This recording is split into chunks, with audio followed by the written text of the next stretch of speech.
El Evangelio de Juan, como el de Marcos, termina con un encuentro en Galilea. Esta última lección acerca del Evangelio de Juan se refiere a ese encuentro, pero lo integra con el tema de cómo conocemos a Jesús y la palabra de Dios, un concepto que recorre el cuarto Evangelio. La perspectiva de Dios es muy diferente de la humana. Dios comparte su perspectiva con nosotros a través de su palabra, la Biblia y del poder del Espíritu Santo. Debemos decidir si queremos andar en la oscuridad o aceptar la luz de Jesucristo revelada en la palabra. Comencemos. Bienvenido a Brother to Brother, un lugar de estudio de la palabra de Dios, donde Dios está presente, donde la esperanza es real, donde Dios es glorificado, donde su palabra cobra vida. Escuela sabática, reflexiones, estudios bíblicos y más. Gracias por estar aquí.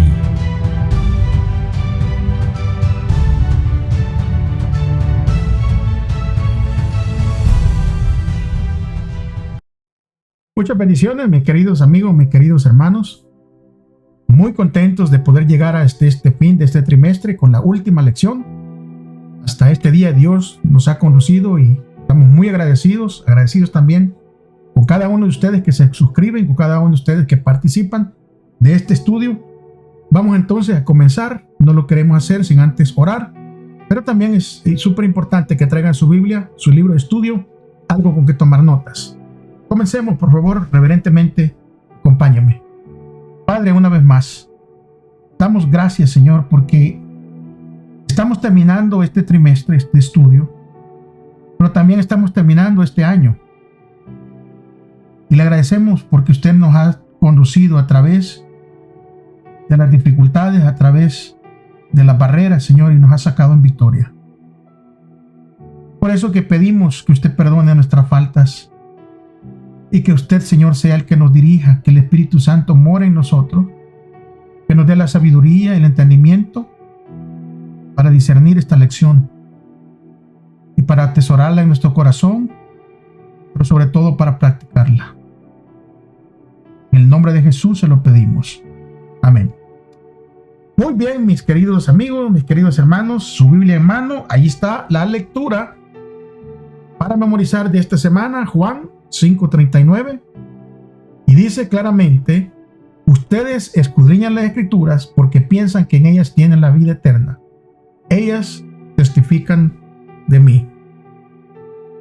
Aunque los discípulos ya llevaban, amigos y hermanos, más o menos 3 años por ahí cuando se da esta lectura, 3 años y meses caminando con Jesús,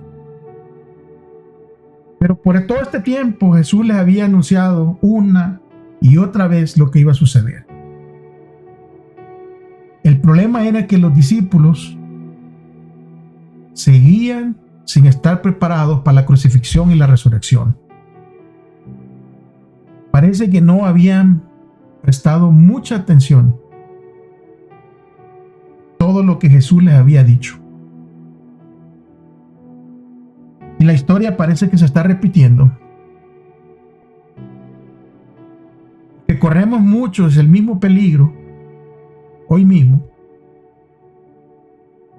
de oír, de leer la palabra de Dios, pero sin escucharla, sin prestarle atención, sin permanecer en ella, sin obedecerla. Es decir, no aceptamos que esta es la luz que debe guiar nuestros pensamientos y acciones. Y desgraciadamente, demasiados cristianos se encuentran en esta misma situación y muchas veces sin darse cuenta. En esta última semana de estudio del Evangelio de Juan, analizaremos algunos de los puntos claves de este documento que pueden ayudarnos a ir más allá del mero conocimiento intelectual acerca de Jesús, para conocerlo mejor y permanecer más estrechamente unidos a Él y a su palabra. vamos a el día domingo a ver qué pasó en ese encuentro en Galilea. Y para ver qué se pasó en este encuentro en Galilea, vamos entonces a leer Juan capítulo 21, porque ahí es donde se va a dar este encuentro. Y vamos a ver qué verdades cruciales se van a revelar. A leer acerca de la gracia de Dios y acerca de la humildad humana. Juan 21 del 1 al 19. Acompáñeme, por favor. Después de esto, Jesús se manifestó otra vez a sus discípulos junto al mar de Tiberias. Y se manifestó de esta manera. Estaban juntos Simón Pedro, Tomás llamado el mellizo, Natanael el de Caná de Galilea, los hijos de Zebedeo y otros dos de sus discípulos. Simón Pedro les dijo: voy a pescar. Ellos le dijeron: vamos nosotros también contigo. Fueron y entraron en una barca, y aquella noche, ¿qué sucedió? No pescaron nada. Cuando ya iba amaneciendo, se presentó Jesús en la playa, mas a los discípulos no sabían que era Jesús.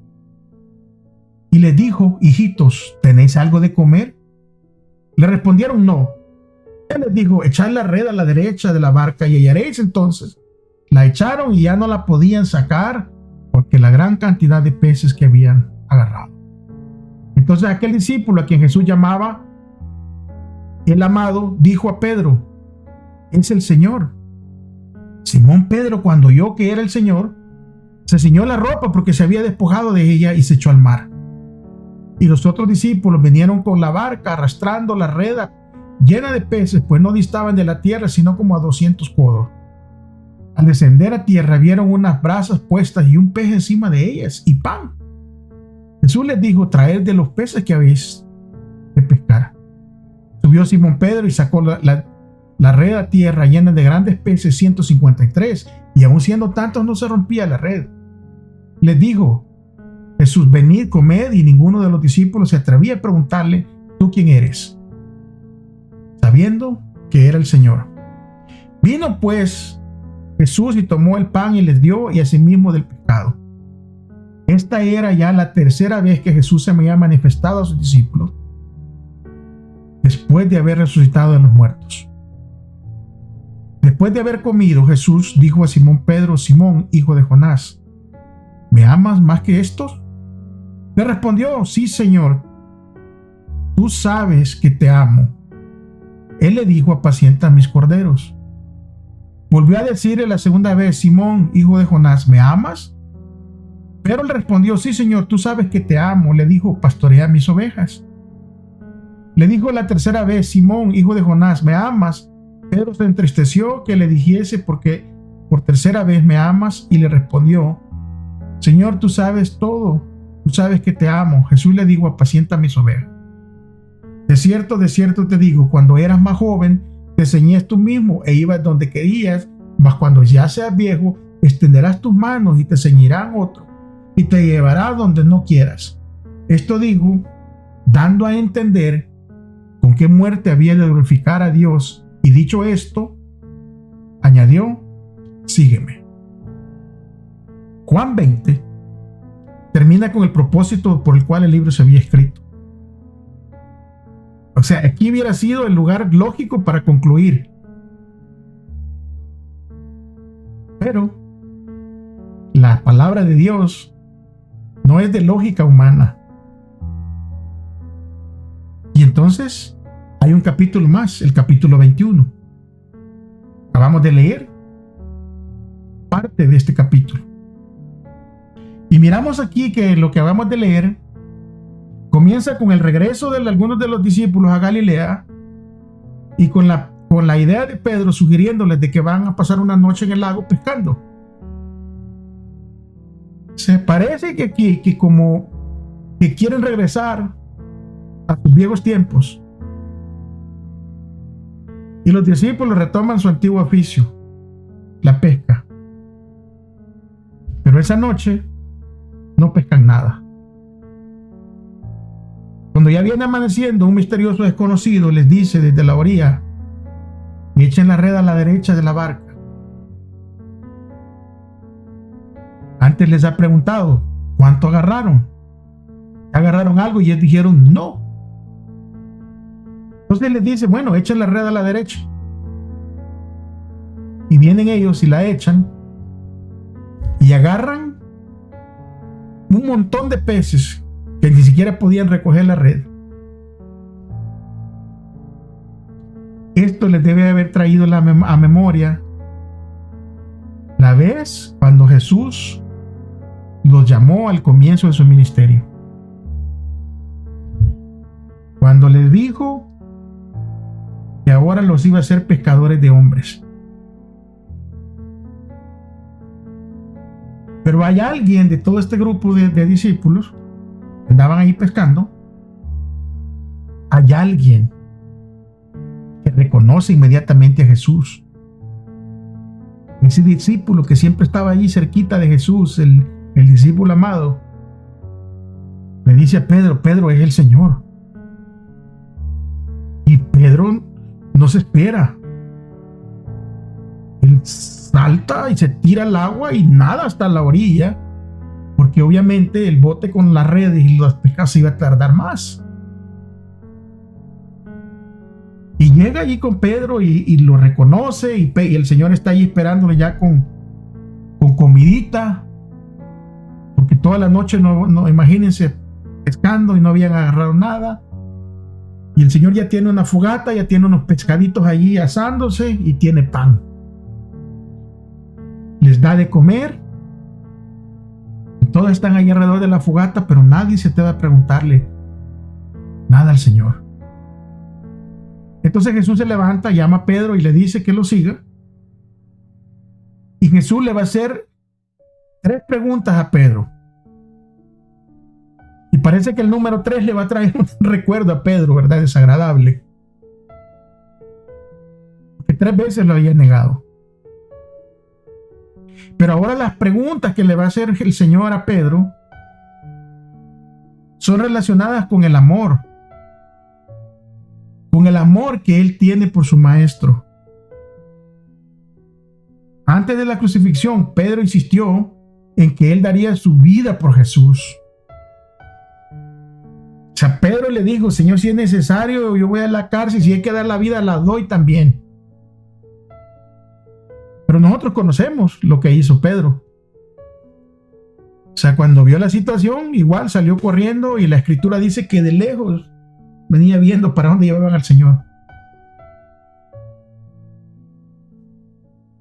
Fue entonces cuando Jesús predijo, ¿verdad?, la triple negación de Pedro. Ahora, en este encuentro en Galilea, Pedro no se pone a sí mismo como punto de referencia,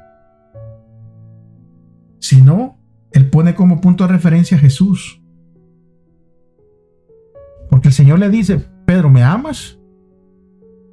Y prácticamente lo que Pedro le está diciendo al Señor es: Señor, tú sabes todas las cosas. Y tú sabes que adentro yo te quiero. Y le está diciendo te quiero porque el Señor le pregunta con otro verbo que se utiliza para el amor. El Señor le está preguntando las primeras veces con el verbo agapao, que significa amar. Pero es un amor diferente, el amor ágape. El amor ágape es un tipo de amor que se caracteriza por ser desinteresado, incondicional. Es un amor que no se espera recompensa. Es un amor que se moviliza a la compasión, a la tolerancia, a la comprensión y el perdón. Es un amor que no se activa o se desactiva por el estímulo que ofrece el otro. Es un amor que se basa en la aceptación del otro a pesar de sus imperfecciones, y que Pedro no utiliza, sino que Pedro, sabiendo que Dios lo conoce, qué tipo de amor tiene en ese momento, Pedro responde con el verbo fileo, que es otra palabra para utilizarla para amor, pero este es un amor que se siente hacia los amigos, hacia la familia. El amor filial se caracteriza por ser un amor afectuoso y entrañable, basado en las emociones y los afectos. Y aquí claramente entre las líneas nosotros podemos ver,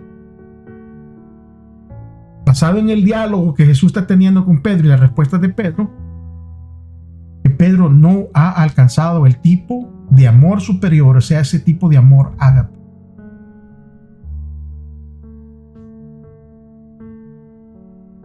Y al mirar la respuesta de Pedro, se centra en la humildad que ahora tiene Pedro. El Señor le dice, si me amas más que todos estos, y ya le había dicho anterior Pedro, ¿se recuerdan? Antes de que lo negara, cuando el Señor le dice, me vas a negar, le dice Pedro, yo te amo más que todo esto, yo no voy a salir corriendo como todos estos, yo aquí, o sea, Pedro estaba en el centro de todo eso, en aquel momento. Y ahora Pedro, humildemente, está creciendo espiritualmente, aunque no ha alcanzado todavía el tipo de amor superior, pero en su respuesta se puede ver humildad.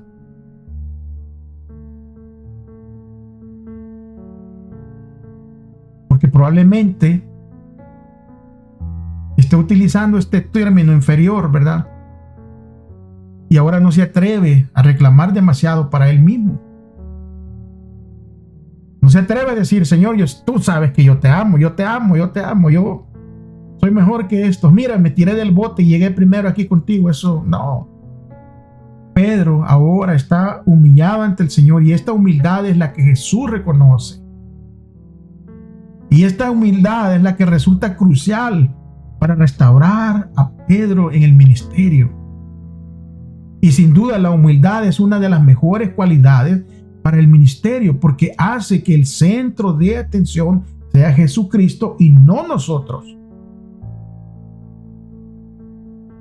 Y la restauración de Pedro y su papel como líder de la iglesia primitiva es una de las pruebas más contundentes de que Jesús resucitó. Porque sería difícil explicar la prominencia de Pedro si Jesús no lo hubiera restaurado al ministerio en presencia de los otros discípulos. Miren, pero si nosotros de verdad,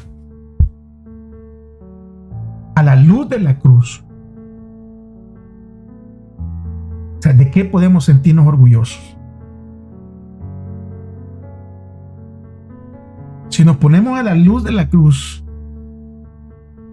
¿de qué nosotros nos podemos sentir orgullosos?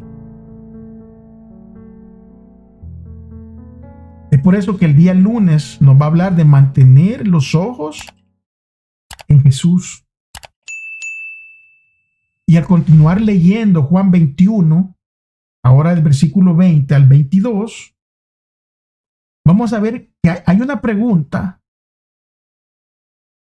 que llevó a Pedro por un camino equivocado. Pero, como estaba con Jesús, Jesús endereza ese camino. Mire lo que dice Juan 21, 20 al 22. Volviendo Pedro, vio que le seguía el discípulo a quien amaba Jesús, el mismo que en la cena se había recostado en su pecho y le había dicho, Señor, ¿quién es el que te ha de entregar? Cuando Pedro le vio, dijo a Jesús, Señor, ¿y este qué? Jesús le dijo, si quiero que él se quede hasta que yo venga, ¿qué te va a ti? Tú sígueme. O sea, Jesús acaba de restaurar a Pedro en el ministerio con esta palabra que le dijo, sígueme. Y probablemente se refirió en principio a una caminata con el maestro por la playa. De hecho, Pedro giró su cabeza, vio que Juan también seguía a Jesús y le preguntó, Señor, ¿qué de este? Al ser restaurado Pedro en el ministerio, Jesús había predicho la forma en que Pedro iba a morir. Pero Pedro también parece que siente curiosidad por lo que iba a suceder con Juan. Ahora, el Señor dirige la atención de Pedro hacia la cuestión importante, o sea, la cuestión de seguirlo, sin preocuparse por lo que habría de ocurrir con el otro discípulo. Ahora, en Juan 21, 23 al 25, veremos cómo se malinterpretó esta declaración.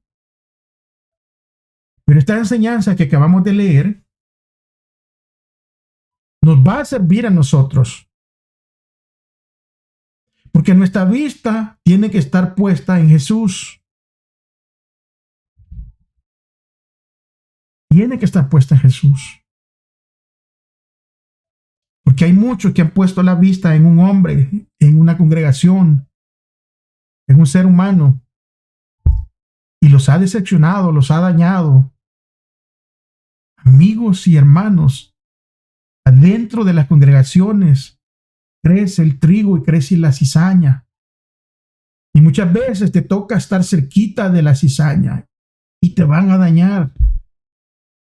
Y únicamente si tienes puestos los ojos en Jesús, te vas a mantener. Continuemos leyendo Juan 21, 23 al 25. Para ver cómo se malinterpretó la declaración de Jesús y cómo el apóstol Juan, cuando escribe, ¿verdad? Porque el apóstol Juan va a escribir, él va a corregir el malentendido que se había dado allí. Juan 21, 23 al 25. Dice, este dicho se extendió entonces entre los hermanos que aquel discípulo no moriría, pero Jesús no le dijo que no moriría, sino, si quiero que él quede hasta que yo venga, ¿qué te va a ti? Este es el discípulo que da testimonio de estas cosas, escribió estas cosas y sabemos que su testimonio es verdadero. Y hay también otras muchas cosas que hizo Jesús, las cuales si se escribieran una por una, pienso que ni aún en el mundo cabrían los libros que se habrían de escribir. Amén. La gente malinterpretó lo que Jesús quiso decir con si quiero que él quede hasta que yo venga, que a ti, tú sígueme.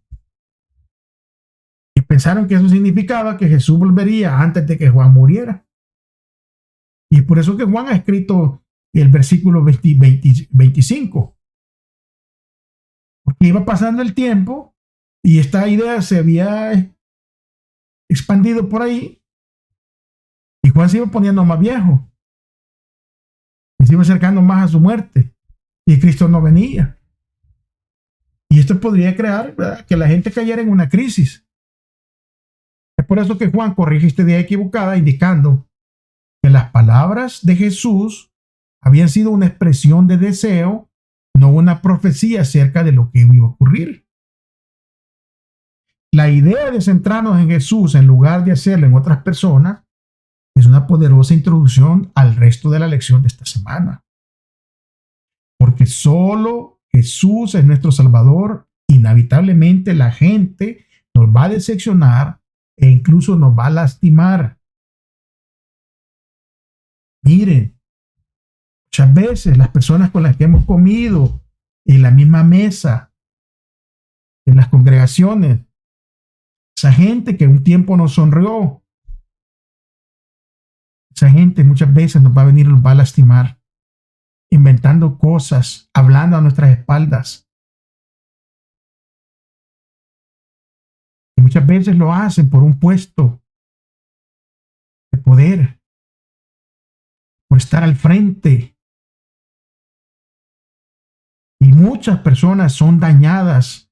Hay muchas personas nuevas que van llegando a las congregaciones y cuando son tratadas de esta manera, incluso se van de las congregaciones, decepcionados, lastimados.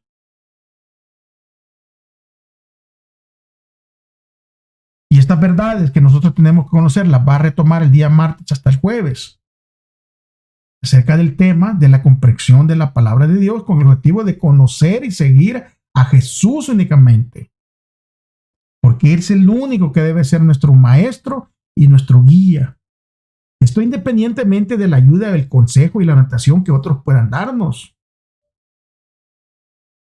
Piense cuántas veces hemos sido decepcionados incluso dañados por personas que admirábamos. Y es por eso que estas lecciones, por duras que hayan sido, van aprendiendo, nos van enseñando a nosotros las experiencias y cómo sobrepasar todas estas dificultades. Lo esencial es mantener los ojos en Jesús. Luz y oscuridad.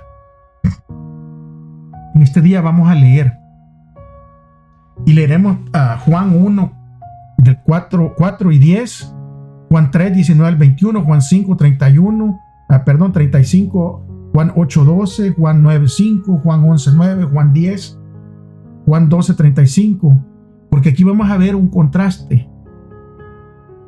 Aquí se va a presentar un contraste y por qué es tan fundamental para comprender la verdad, este contraste.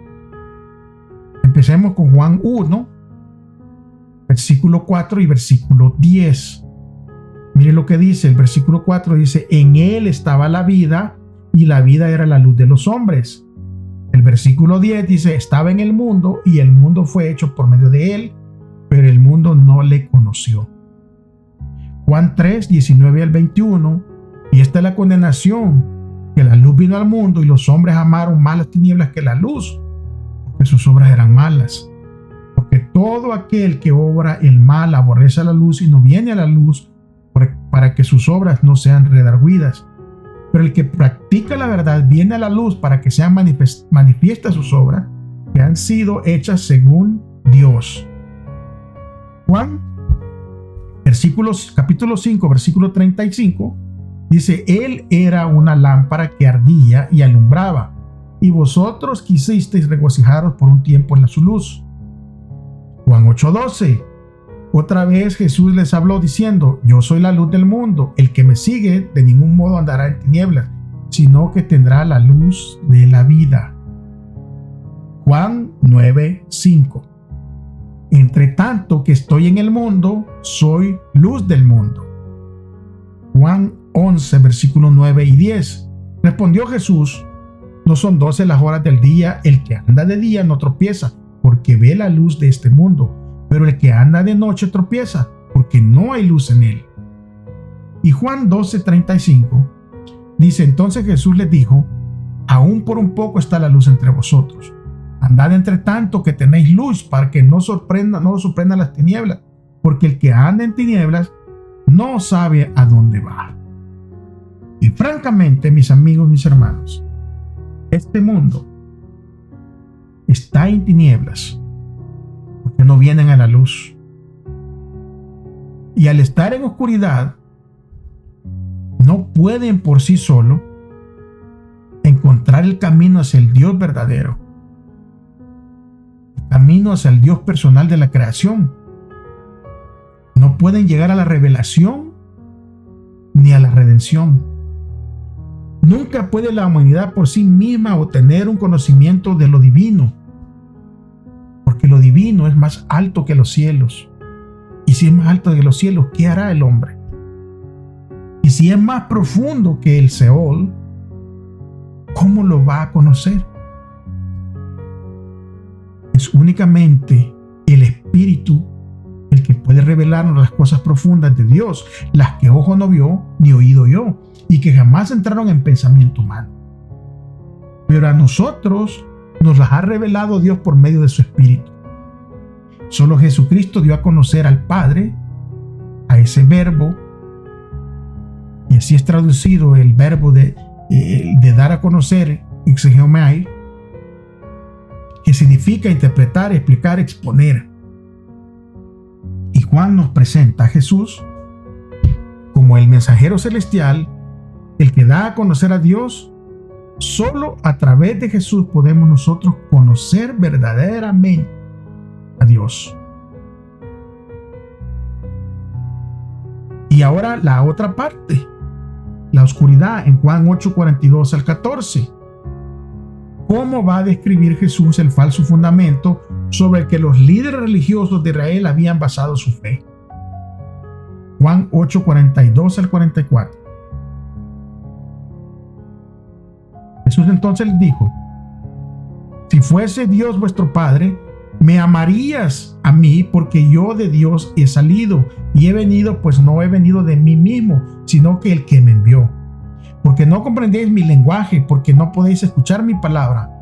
Vosotros sois de vuestro padre el diablo, y queréis hacer los deseos de vuestro padre. Él ha sido homicida desde el principio y no se mantuvo en la verdad, pues no hay verdad en él. Cuando habla mentira, de lo suyo habla, porque es mentiroso y padre de la mentira. O sea, claramente, aquí claramente, los que no están en la verdad hablan desde sus propios recursos. Ellos mismos ven el significado de un texto solo de una perspectiva humana.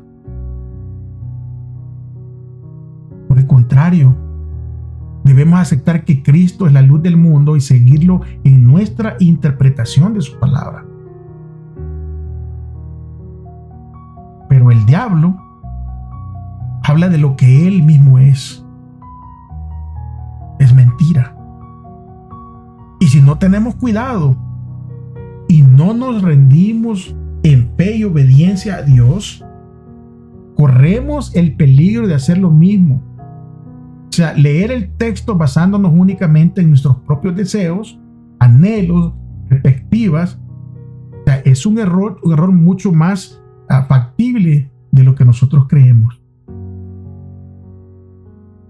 sea, ¿cómo respondemos a las verdades de la palabra de Dios? Cuando viene la palabra de Dios y nos habla a nosotros, ¿la aceptamos con la actitud correcta o la aceptamos con desagrado? Creo que cada uno debe de responder a esta pregunta en oración ante la presencia de Dios. El día miércoles va a hablar de la teología desde arriba o desde abajo. Y cuando leemos Juan capítulo 4 del 46 al 54, hay un problema que llevó al funcionario a Jesús. Pero ¿cuál era la verdad en cuestión? O sea, hay una verdad en cuestión que está subyacente a este problema. Busquemos en nuestras Biblias Juan capítulo 4, versículo 46 al 54. Dice: vino pues Jesús otra vez a Caná de Galilea, donde había convertido el agua en vino, y había un oficial del rey cuyo hijo estaba enfermo en Capernaum. Cuando oyó que Jesús había llegado de Judea a Galilea, se fue hacia él y le rogaba que descendiese y sanase a su hijo, porque estaba a punto de morir. Entonces Jesús le dijo: si no veis señales y prodigios, de ningún modo creeréis. El oficial del rey le dijo: Señor, desciende antes que mi hijo muera. Jesús le dijo: vete, tu hijo vive. Y el hombre creyó la palabra que Jesús le dijo y se puso en camino. Cuando ya él descendía, sus siervos salieron a recibirle y le dijeron, dándole noticias: tu hijo vive. Entonces él les preguntó a qué hora había comenzado a mejorar, y le dijeron: ayer a la hora 7ª le dejó la fiebre. El padre entonces comprendió que aquella era la hora en que Jesús le había dicho: tu hijo vive, y creyó él y toda su familia. Esta fue una segunda señal que hizo Jesús cuando fue de Judea a Galilea. O sea, este hombre vino a Jesús, la luz del mundo, pero él había tomado la decisión de creer solamente si Jesús sanaba a su hijo. O sea, a esto podríamos llamarle la teología desde abajo. Porque la teología desde abajo establece reglas y normas para Dios y su palabra. O sea, las defectuosas y limitadas subjetivas ideas humanas se convierten en la autoridad final acerca de cómo las personas interpretan la palabra que Dios ha dejado para nosotros. Y esta es una trampa peligrosa.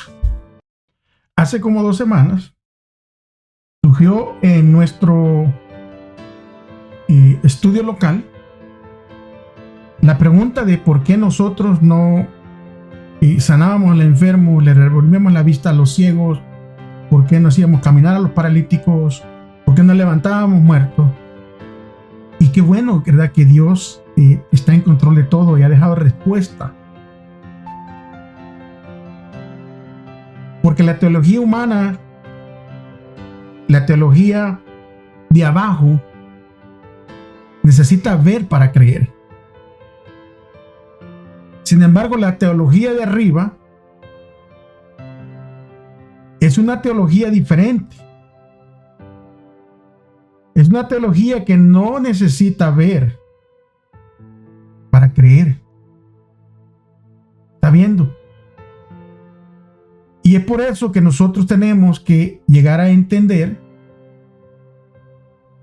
cómo estas cosas se van a ir desarrollando. Porque ya vimos de que este hombre, ¿verdad?, venía con este problema, tenía un problema grande. Y el problema grande era ¿cuál? Se estaba muriendo su hijo. Y él venía decidido a que fuera y agarrar a Jesús y llevarlo hasta su hogar. Y allí se iba a dar el milagro. Sin embargo, Jesús le dice, mire, ustedes, si no ven, no van a creer. Pero el hombre le dijo, vete, tu hijo es sanado. Y el hombre creyó. O sea, el hombre se fue.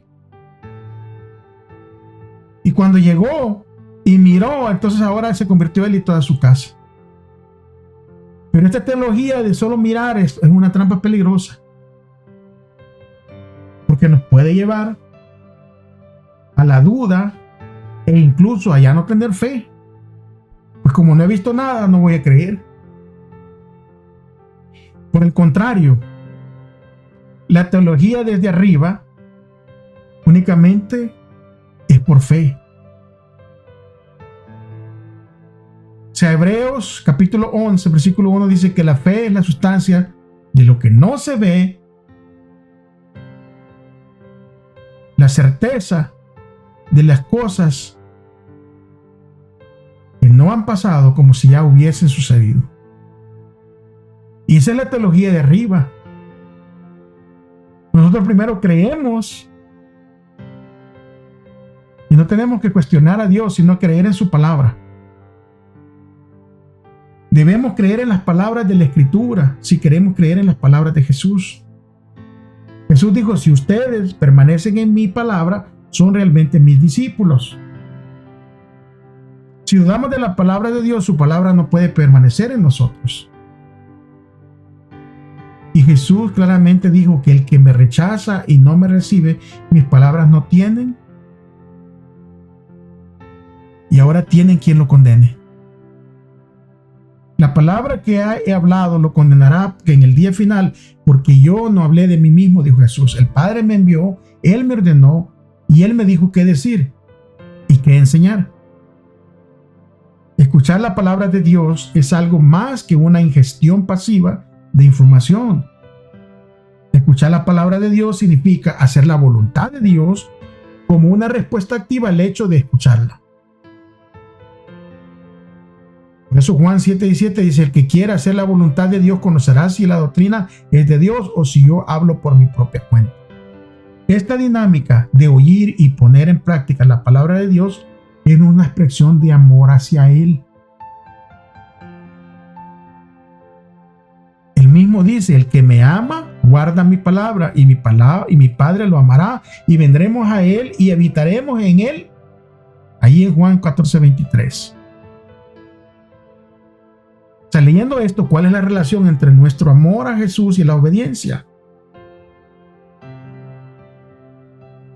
Podemos ver que claramente cualquier otro tipo de obediencia que no venga del fruto del amor hacia Dios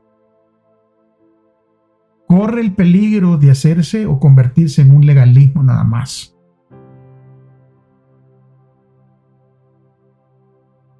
Vamos a ir al último día, el día jueves. Permanecer en Jesús. Y cuando nosotros leemos Juan 12:32, veremos de qué manera describe esta sorprendente afirmación la autoridad de Jesús. Mire lo que dice esta afirmación en el capítulo 12 de Juan, versículo 32. Y yo, si soy levantado de la tierra, a todos atraeré a mí mismo. Y como ya hemos visto a lo largo de las lecciones de este trimestre, el Evangelio de Juan nos atrae hacia Jesús, pero únicamente si estamos dispuestos a conocer a Dios y a hacer su voluntad. Esto no es por una obligación. Tiene que haber disposición de nosotros. Disposición a querer conocer a Dios. Y al conocerlo, tenemos que estar dispuestos también a hacer su voluntad. A lo largo de su evangelio, las personas que se encuentran con Jesús aceptan la luz y crecen o la rechazan y quedan ciegas. Por ejemplo, Nicodemo, la mujer junto al pozo, el funcionario, el hombre del estanque de Betesda, los 5,000 alimentados con unos pocos panes y peces, los hermanos de Jesús, los líderes religiosos, el ciego de nacimiento, María y Marta, Pilato, todos estos se encontraron con Jesús. Pero tuvieron que tomar una decisión acerca de la verdad y la luz que él traía. La teología desde abajo comienza con la argumentación humana. Y es así como trata de determinar y examinar la existencia y la naturaleza de Dios. O sea que nuestra defectuosa caída y prejuiciosa perspectiva humana tiene prioridad sobre la divina. Esa es la teología de aquí abajo.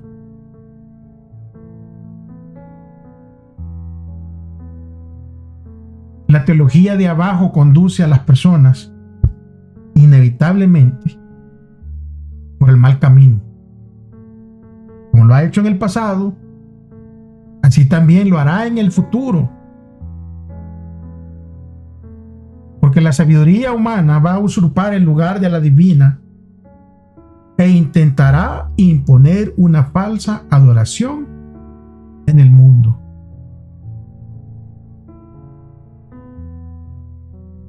Y la pregunta que nos tenemos que hacer es: ¿cuál es el secreto del crecimiento y la salud espiritual? Bueno, leámoslo en Juan capítulo 15, versículo 1 al 11. Dice: yo soy la vid verdadera y mi padre el labrador. Todo el pámpano en mí no lleva fruto, lo quita, y todo aquel que lleva fruto lo limpia para que lleve más fruto. Vosotros estáis ya limpios por la palabra que os he hablado. Permaneced en mí y yo en vosotros. Como el pámpano no puede llevar el fruto por sí mismo si no permanece en la vid, así tampoco vosotros si no permanecéis en mí. Yo soy la vid, vosotros los pámpanos. El que permanece en mí y yo en él, este lleva mucho fruto, porque separado de mí nada podéis hacer. El que a mí no permanece es echado fuera como el pámpano y se seca, y lo recogen y lo echan en el fuego y arden. Si permanecéis en mí y mis palabras permanecen en vosotros, pedid todo lo que queráis y os será hecho. En esto he glorificado a mi Padre, en que llevéis fruto mucho y seáis así mis discípulos. Así como el Padre me ha amado, también yo os he amado. Permaneced en mi amor. Si guardáis mis mandamientos, permanecéis en mi amor, así como yo he guardado los mandamientos de mi Padre y permanezco en su amor. Estas cosas os he hablado para que mi gozo esté en vosotros y vuestro gozo sea cumplido. O sea, el secreto es permanecer conectado a Jesús. ¿Cómo vamos a crecer? Estando conectados a Jesús. Él es la palabra de Dios. Él es el pan de vida. Él es la luz del mundo. Él es la puerta de las ovejas. Él es el buen pastor. Él es la resurrección y la vida, el camino, la verdad y la vida, y la vid verdadera. Saben que los integrantes de la deidad y la Biblia son como imanes. Si nosotros no nos resistimos, nos atraen hacia ellos. voz de Dios nos habla a través de su palabra. Y oiremos muchas voces, pero Cristo nos dijo que debemos cuidarnos de quienes dirán: aquí está Cristo o ahí está Cristo. Entonces, la pregunta es: ¿cómo sabremos que los tales no tienen la verdad? Bueno, muy fácil. Tenemos que compararla, cada cosa, con las Escrituras. Entonces también debemos someter nuestros propios puntos de vista a los presentados en la palabra de Dios. Común escrito está, así dice el Señor. Alabado sea el nombre de Dios por haber terminado este trimestre. Gracias a que Él lo permitió, que lo hemos logrado. Estaremos aquí la próxima semana a la misma hora, por el mismo medio, si Dios lo permite, si Él no ha regresado. Pero mientras tanto, recuérdense, amigos y hermanos, si decimos que amamos a Dios, amemos a nuestro prójimo. Que Dios les bendiga y tengan un feliz año nuevo. Hasta la próxima.